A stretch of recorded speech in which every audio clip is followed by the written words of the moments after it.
With the graphics card market being a mess, can you still game on an old card?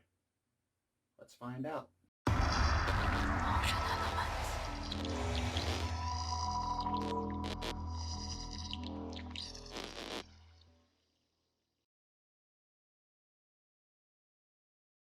Hi everybody, I'm Justin the Geek, and welcome to Nerd Cave Media.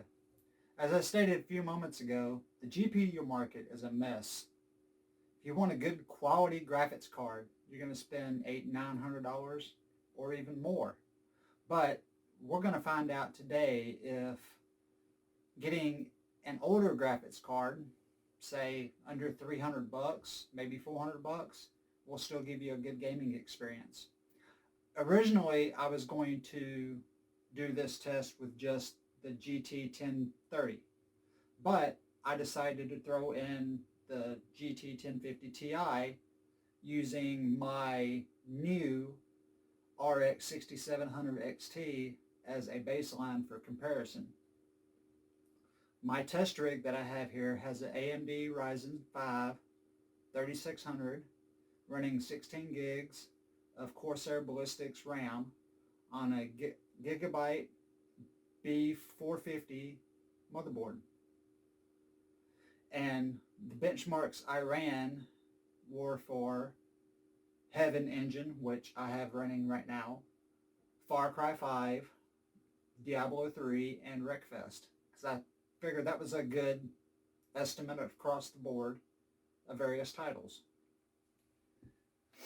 And as you can see on the screen right now, with the Heaven benchmarks, the RX 6700 had a high of 195.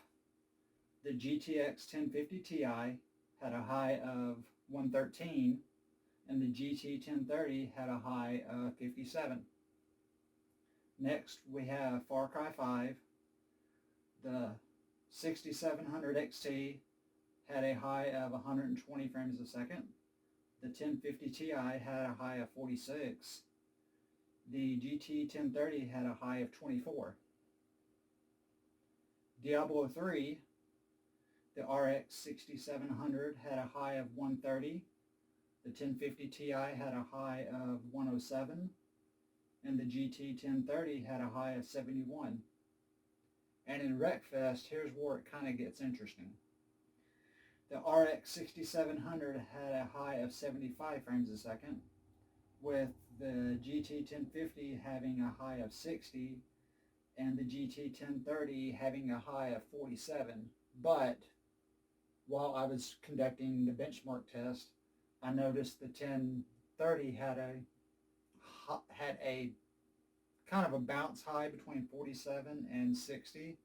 But I think for some reason on Wreckfest, the frames, especially on NVIDIA graphics cards, are locked at 60 frames a second. I'm not 100% sure on that, but with the NVIDIA tests, I was using the latest updated NVIDIA driver, which I believe was released today, October 12th.